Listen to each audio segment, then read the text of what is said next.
Bonjour à tous et bienvenue pour cette vidéo spéciale, celle du mois de juin, hein. Je rappelle simplement que je m'étais engagé pour faire une vidéo par mois spéciale sur l'astrologie, mais en dehors des nouvelles lunes et des pleines lunes, simplement pour nous familiariser à l'utilisation de l'astrologie en dehors des contextes de thèmes natals, de thèmes d'événements, vraiment dans la vie de tous les jours, pour élargir un peu comme ça notre utilisation de l'astrologie. Alors, ce que je vous propose aujourd'hui, eh bien, ça vient d'une initiative d'un ami avec lequel je travaille. C'est l'ami qui m'a fait connaître l'apithérapie, donc l'utilisation des produits de la ruche pour la santé, Oliver Couteau, qui lui donc reste à Toronto, est engagé aussi avec les abeilles là-bas, fait un superbe travail là-bas. Et on a commencé à travailler ensemble davantage depuis quelques mois. Et voilà que en allant le visiter, donc travailler avec lui, eh bien, voilà, il nous a invités au Cirque du Soleil. Et voilà que justement, lui aussi travaille avec l'astrologie en partie. Et donc voilà, justement, cette visite du Cirque du Soleil, c'était dans un cadre spécial astrologique, puisqu'il aime comme ça faire des sorties un peu thématiques astrologiques. Eh bien, j'ai trouvé l'idée excellente. Et voilà, avec son accord, là, je vous partage un peu l'idée. Je l'ai travaillé un petit peu moi-même là pour vous la partager aujourd'hui. Mais c'est ce qui est très intéressant dans l'approche de l'astrologie reliée au cirque, c'est que souvent, pour beaucoup d'astrologues, pour beaucoup de gens qui s'intéressent à l'astrologie, il va y avoir une sorte de confusion entre, on va dire, entre les signes astrologiques et les planètes. Donc pour ceux qui suivent mon travail, je pense que c'est pas trop mal, c'est quelque chose qui ne nous tombe pas trop dessus. Par contre, pour ceux qui apprennent l'astrologie, souvent, eh bien, il va y avoir cette espèce de nuance là qui va être placée où on mélange un peu, souvent, en fait, la planète qui gouverne un signe avec le signe lui-même.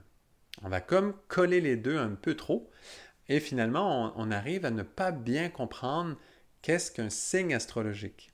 Ce qui est extraordinaire avec le monde du cirque, c'est que l'on voit très très bien la différence entre les deux.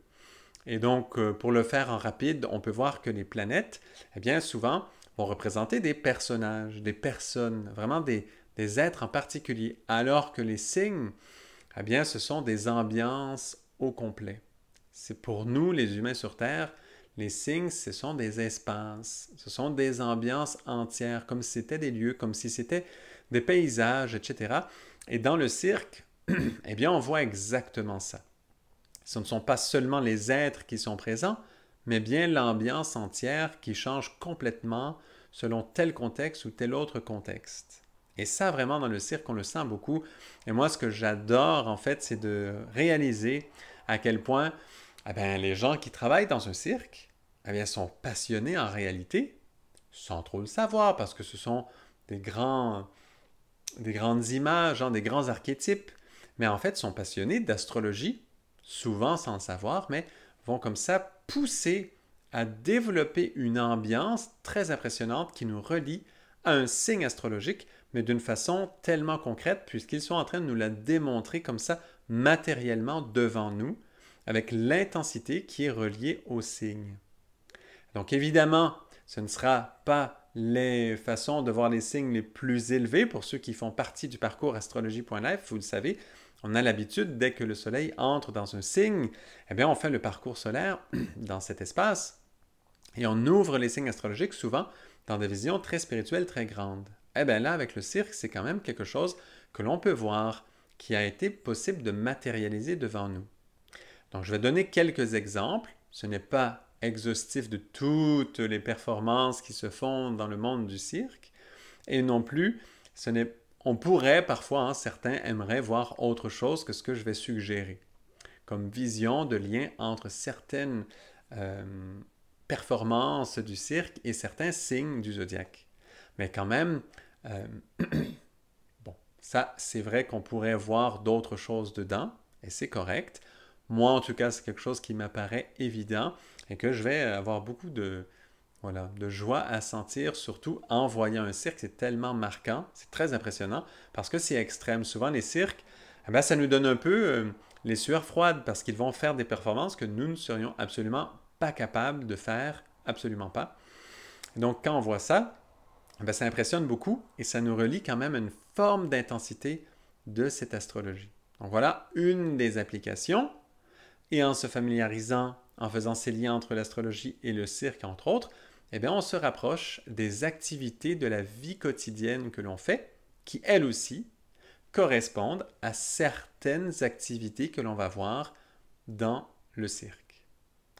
Donc voilà, en plus, on se rappelle simplement que le mot cirque vient du mot cercle, et qu'effectivement, en plus de ce qu'on avait été voir, est un des cirques quand même les plus connus au monde, le cirque du soleil, eh bien voilà, ça veut dire le soleil qui parcourt le cercle, qui parcourt le cirque, et donc qui parcourt toutes les différentes ambiances du zodiaque. Hein, on dirait que c'est déjà caché, déjà en tout cas dans le nom de ce cirque-là, qui d'ailleurs a ses racines au Québec, donc là où je vis et d'où je viens. Donc voilà, un petit clin d'œil déjà là-dessus.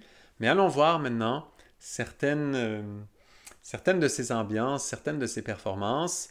Étrangement, le document ne s'est pas mis en ordre, donc on aura le plaisir de chercher. Allons-y en ordre, tout simplement. Eh bien, du zodiaque, ce sera plus facile et j'ajusterai les images. Donc voilà, bon, ce que vous voyez en ce moment, c'est le parcours astrologie.life. Hein. Pour ceux qui ne connaissent pas, on va encore beaucoup plus en profondeur dans les sujets astrologiques dans ce parcours-là. Donc ceux qui sont curieux, allez-y, www.astrologie.life. Allez en apprendre plus sur ce parcours, c'est là que je donne le maximum de contenu en astrologie. Allons-y. Donc commençons avec le bélier, allons-y dans cet ordre-là. Et pour le bélier, nous avons, voilà un exemple. Alors ici, c'est simplement les cracheurs de feu. Et donc, c'est le feu. On sait le signe du bélier est un signe de feu. Et les cracheurs de flammes, eh bien, c'est au niveau de la tête. Et donc, c'est la tête et le feu qui sont unis ensemble. Et donc, voilà une intensité qui est liée. Symboliquement, on sait que la partie du corps liée au signe du bélier, c'est la tête. Et donc, voilà. Simplement une performance où on voit, c'est ça qui est si impressionnant, c'est que le feu est lié à la tête dans cette performance-là. C'est que ça sort de la bouche, ça sort de la tête. Et on sent que la tête est liée au feu. Parce qu'on pourrait faire le feu, il y en a qui jonglent avec des torches, par exemple. Hein? Et donc, il y a toutes sortes de façons de travailler avec le feu dans un cirque. Mais là, avec le cracheur de feu, eh bien, ce qu'on sent dans l'ambiance, et c'est ça qu'il faut se relier. Il faut se relier à l'ambiance que ça crée. Eh bien, ce que l'on sent, c'est que la tête est liée au feu. Ça nous fait penser au verbe, par exemple, qui sort aussi de la tête. Et quand on parle du verbe, on dit au commencement était le verbe, ça nous fait penser au signe du bélier aussi, qui est au commencement du zodiaque, au commencement du cercle, de cette roue zodiacale. Et voilà, une ambiance comme ça, en quelques petits mots. Je ne m'attarderai pas trop sur chacun. Allons voir la suivante. Donc pour le taureau, qu'est-ce que l'on a? Une ambiance toute spéciale. Voilà. Pour le taureau. Moi, j'ai pris l'éléphant. On peut prendre aussi d'autres. Il y en a d'autres. Pour chaque signe, il y en a d'autres aussi. C'est pas exclusif, comme je disais au début. Mais voilà que quand même, voyez la force matérielle puissante de l'éléphant. Et voilà, lui, voilà le jeu avec l'éléphant. Parfois, ils se mettent en dessous, font semblant d'être écrasés ou pas. Il y a toutes sortes de jeux qui se font avec l'éléphant. Et c'est la question, c'est comment maîtriser cette grande force matérielle. Donc, comment maîtriser cette force sur Terre la plus dense. Comment être capable de contrôler la force matérielle. Et c'est vraiment ça. La puissance, le poids de la matière. Taureau, signe fixe de terre. Donc ce n'est pas un taureau, c'est un éléphant, mais vous comprenez que l'énergie y est quand même. Hein? Voilà. Allons voir pour le suivant. Je crois que c'est de ce côté-là. Tout s'est mélangé. Et voilà. Pour le signe des Gémeaux, eh bien, dans les cirques, nous avons les clowns. Et donc les clowns, Là, en plus, ce sont des enfants hein, qui sont un peu déguisés en clowns. C'est pas nécessairement la grande performance. Les images, hein, je les ai cherchées sur voilà, Pixabay, là, une formule d'image qu'on a tous les droits d'utiliser. Donc, je suis un peu limité dans la qualité de mes images. Mais quand même, vous voyez, voilà. Les clowns, ben, c'est un peu ça. C'est un peu spécial, les clowns. Pourquoi? Parce qu'ils sont polarisés d'une façon gémeaux. Ils ne sont pas polarisés d'une façon homme-femme. C'est comme si toute la sexualité, il n'en est pas tellement question dans le monde des clowns. Souvent, ce sera pratiquement toujours, ben très souvent en tout cas, des caractères masculins. Mais tout ce que ça veut dire, c'est que le côté sexué pour les clowns n'est pas tellement de l'avant. Ça s'adresse beaucoup plus au monde des enfants. Et d'ailleurs, les clowns souvent vont faire rire plus les enfants. Mais qu'est-ce qui fait peur? Souvent, les clowns font un peu peur. Eh bien, ce qui fait peur dans le clown, c'est que justement, souvent, ça va être des adultes quand même qui vont jouer les clowns, et on ne reconnaîtra pas la force, justement, cette force habituelle de polarisation homme-femme. Elle est comme enlevée. Parce qu'on est dans le monde justement du Gémeaux, un contexte où il y a plein de connexions qui se font, mais ils ne sont pas liés au contexte homme-femme. Oui, certes, ils peuvent être liés à l'âme et en haut à une polarisation, à une recherche, oui, de l'âme, d'âme à âme en haut. Si on monte, on va aller voir ça aussi. Donc ça touche aussi le monde de l'âme sœur, mais pas dans une polarisation terrestre en bas sur Terre où on a cette polarisation homme-femme. On est plus dans le monde des jumeaux comme tel. Ça veut dire qu'il n'y a pas du tout cette question d'homme-femme, d'attirance et surtout donc de polarisation en tant que telle. Hein, on a l'habitude de voir un homme ou une femme en termes de polarisation. On le sent, ça se sent tout le temps, c'est toujours quelque chose qui est là. Et bien, dans le monde des clowns, c'est enlevé. On n'a pas ça. Et c'est ça qui fait qu'ils vont connecter de plein d'autres façons. Ils ont beaucoup d'autres connexions qui se font très très rapidement. Et voilà, ça bouge, bouge, bouge, bouge, bouge énormément. Et ça fait souvent un monde qui est très drôle. On va venir, si c'est bien fait, on va rire énormément de ce monde-là parce que il nous sort de cette polarisation-là dans laquelle nous nous trouvons à peu près tous là, sur Terre. Et voilà, ça nous sort de là. Et soudainement, ça nous donne un autre point de vue. On se dit, ah ah, cette polarisation-là est liée à quelque chose de supérieur.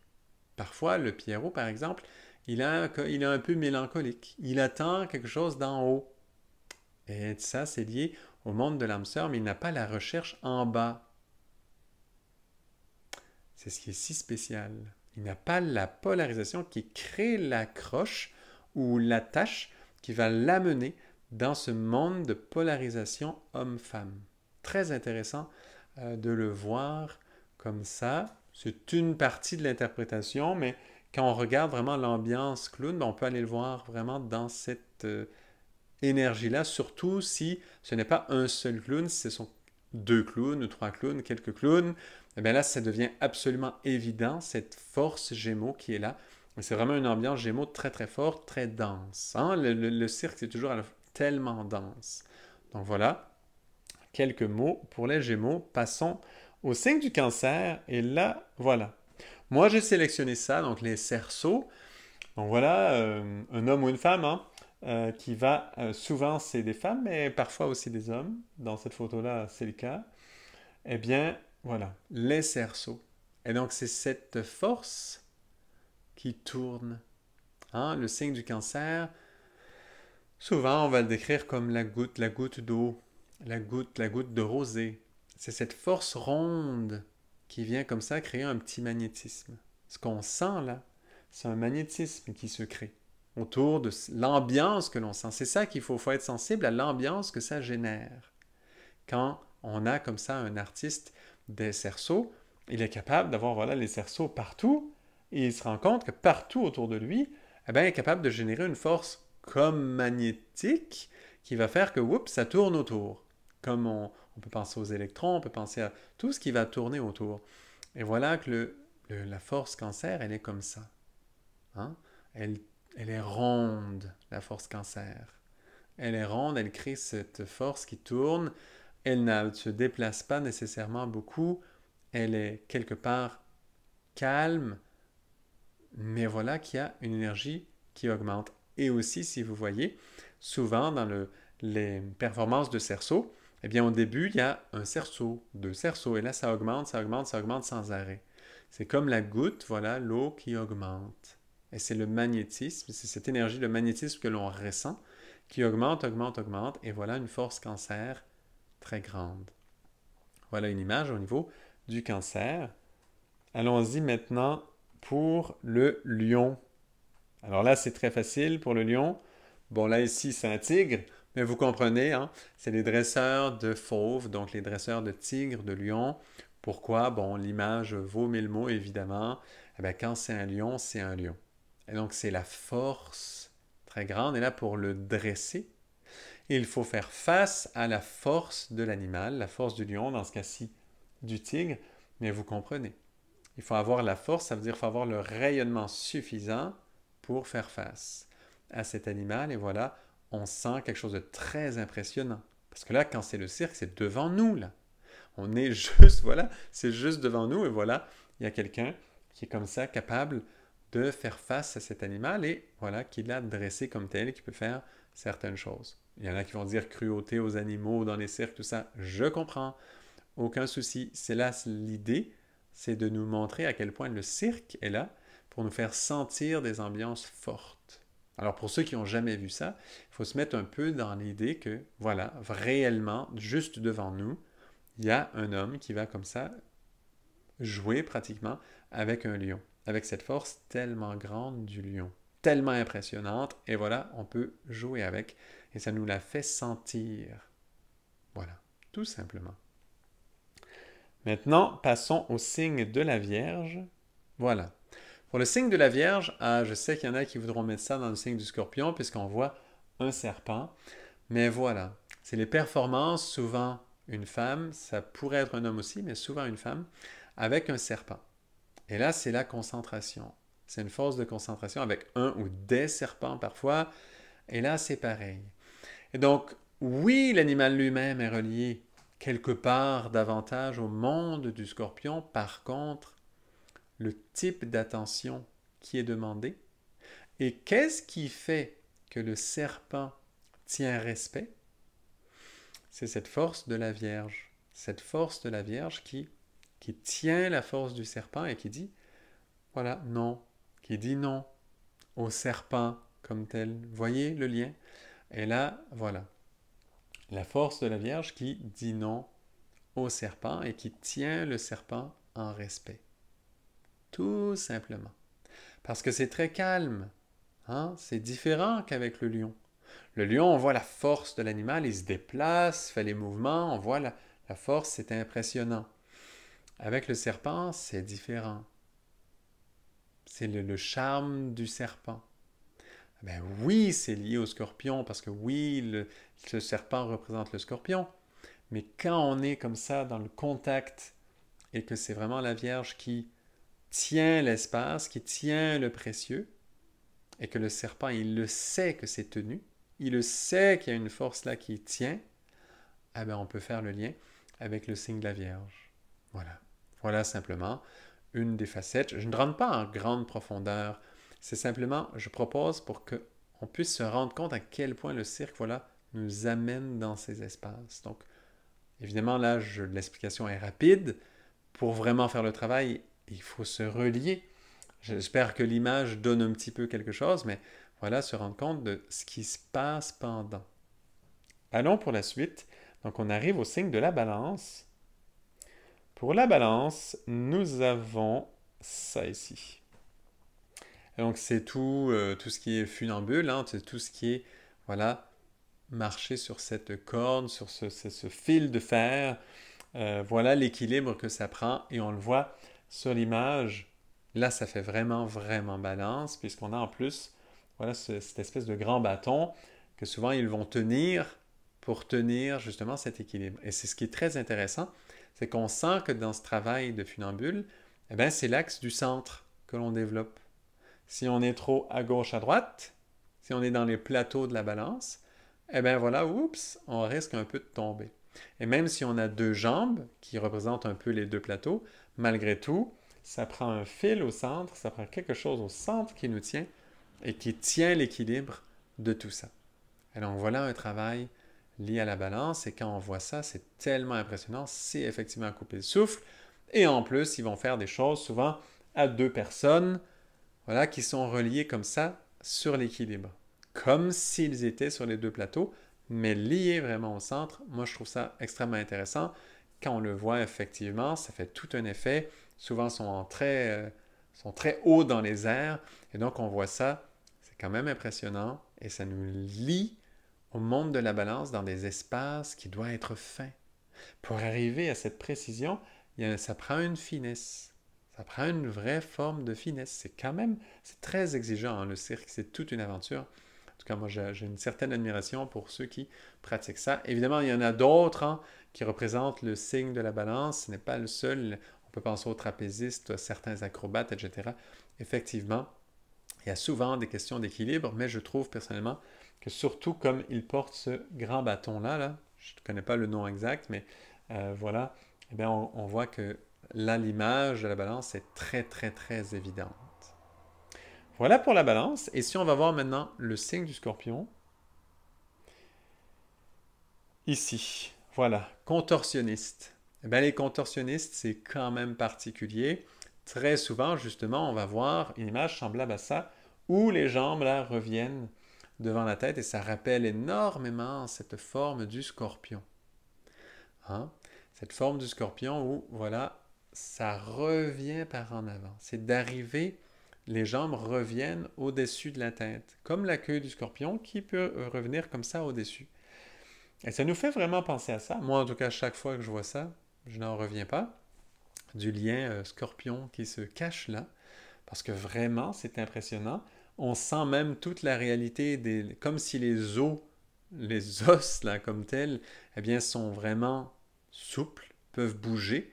Et c'est ça, hein, les profondeurs du scorpion, comme si tout ça peut bouger, peut être souple, peut être malléable, parce qu'il y a une force qui meut tout ça, qui est au-delà de la structure habituelle que nous sommes habitués de connaître, même aussi dans le système osseux, eh bien, il y a une force qui est capable de mouvoir tout ça. Évidemment, les exercices pour y arriver sont impressionnants, mais quand même, on la sent, cette force scorpion qui dit, il y a une force qui vient au-dessus, vraiment, de la tête. Et ça représente, quand on pense, les cobras, par exemple, sur le dessus des grands sages, en tout cas, je crois que souvent c'est dans les représentations en Inde, ça, les cobras au-dessus de la tête, là, on le sent. Il y a une force au-dessus de la tête qui, dans ce cas-là, représente plus le plan mental comme tel, et c'est comme on dit, il y a des têtes au-dessus, donc il y a des pouvoirs au-dessus. Et là, on le sent chez les contorsionnistes, c'est très impressionnant. On sent qu'il y a une force qui est en train d'opérer, qui est au-dessus que ce qu'il y a normalement dans la tête. Et on voit, regardez même le visage. On sent, ce n'est pas facile. On sent, peut-être ça fait mal. J'ai aucune idée, je ne l'ai jamais fait. Hein. Mais c'est pas évident de faire ça. Ça demande une concentration. Et il y a une force différente qui est en train d'opérer. Ça rappelle cette force-là. Encore une fois, il ne s'agit pas nécessairement du vécu exact de la personne qui performe les exercices qu'on nomme. Il s'agit de l'ambiance que l'on sent quand on voit ça. C'est tout le paysage. C'est l'ambiance qui est créée vraiment. Et voilà les signes du zodiaque. On peut les toucher d'une façon très très dense. C'est une des façons. Allons maintenant chez le Sagittaire. Le Sagittaire, est-ce qu'il est par là? Oui. Alors le Sagittaire, le voici. Bon, c'est tous les tours avec les chevaux évidemment, mais encore aussi, là je n'ai pas la photo de ça, mais avec les flèches. Donc avec l'arc, les tirs, les précisions. Quand on a par exemple, voilà, on a un arc et on vise des choses et c'est très impressionnant à quel point là, la précision. Mais sinon aussi, évidemment, le lien avec le cheval, faire un avec le cheval, on le sait, le Sagittaire, c'est ce centaure. Et donc, tous les liens où on sent que on fait un avec le cheval. C'est très différent du lion, très différent du serpent. Vous voyez comme l'ambiance, c'est encore une complètement ambiance tout autre. Très différente de l'éléphant encore. Là, c'est vraiment d'arriver à faire un avec. Et c'est ça, le Sagittaire, là, c'est une des facettes du Sagittaire qui est très impressionnante, qui nous montre la force que ça donne quand on fait un entre l'humain, entre le côté humain, donc élevé de l'humain, et le côté animal qui est représenté là dans le cheval. Et là, c'est de faire un ensemble. Très impressionnant. Donc voilà les tours à chevaux pour le Sagittaire, tout simplement. Et ça le fait, hein. Parce qu'il y a une noblesse aussi au cheval. Et le Sagittaire a une noblesse, puisqu'il y a une philosophie chez le Sagittaire. Et on le sent. C'est très impressionnant comment le cirque a réussi à nous faire sentir des ambiances qui, évidemment, sont reliées au zodiaque. Tous les grands archétypes, en général, ont quand même des liens avec le zodiaque. Donc en voilà certains. Passons maintenant au Capricorne. Pour le Capricorne, j'ai sélectionné ça ici. Alors là, c'est cet exemple-là. Moi, celui que j'ai vu là au Cirque du Soleil, c'était l'exercice avec les chaises. Vous savez, une chaise une par-dessus l'autre, tournée à l'endroit, à l'envers, etc. Et là, il montre un paquet de chaises en haut. Il est extrêmement haut. Mais c'est souvent des hommes, hein, qui vont performer ça, qui vont faire ces tours-là. Ils vont être très hauts. Ils doivent se tenir avec une stabilité exceptionnelle sur une main, faire des formes, des poses comme ça dans les airs. Et il ne faut pas bouger. Ça demande une stabilité complète. Et on sent là, c'est très impressionnant. On pourrait dire oui, il y a beaucoup d'équilibre, on le place un peu dans la balance, mais non, non, non, non. Parce qu'ils sont au sommet de quelque chose. Il y a une montagne qui s'est créée là. La montagne de chaises, par exemple. Ou là, dans ce cas-ci, bon, c'est des espèces de pôles comme ça. Et voilà, qui sont perchés un peu là-haut. Et c'est très Capricorne parce que la stabilité que ça demande et aussi l'assurance de savoir je peux le faire. Je peux aller voilà au-dessus, je peux aller en hauteur sur cette espèce de montagne, mais je connais et je suis en charge de la stabilité de cette montagne.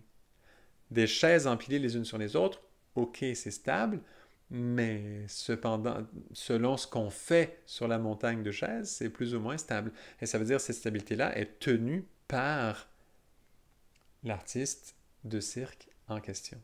Et donc, très, très Capricorne, cette assurance de dire oui, je me tiens sur cet endroit et c'est moi qui porte la stabilité de l'endroit. Si on se rappelle, dans le Capricorne, par exemple, les chèvres de montagne vont sur des endroits escarpés avec des cailloux parfois qui peuvent partir. Ce sont elles-mêmes qui tiennent la stabilité de la montagne, là où elles se promènent, là où elles se trouvent. Ce sont elles qui portent la responsabilité d'eux. La montagne, ça ne la dérange pas qu'un caillou glisse ou deux, trois cailloux. Mais voilà, c'est l'artiste qui dit non, avec assurance, je tiens cette stabilité. Très impressionnant. Passons maintenant au Verseau. Pour le Verseau, alors là, je ne trouvais pas de bonne image, je suis désolé, honnêtement. Et donc pour le Verseau, ce sera tous ces personnages, les ambiances qui sont créées par des personnages qui, on sent, qui viennent un peu d'en haut. C'est-à-dire qu'ils viennent du monde spirituel comme tel. Évidemment, le magicien qui fait sortir la colombe du chapeau, eh bien, s'il peut faire sortir une colombe de son chapeau, il y a un côté enchanteur, on sent il vient d'en haut. Il vient du monde, on pourrait dire entre parenthèses, des anges. Il vient vraiment d'en haut. Il y a une noblesse souvent qui est liée à ces personnages-là, mais aussi un côté très mystérieux, un pouvoir particulier. Parfois, on entend les coups de tonnerre, on entend toutes sortes de forces comme ça, très Verseau, très grandes, mais on dit que ce sont les forces qui viennent d'en haut.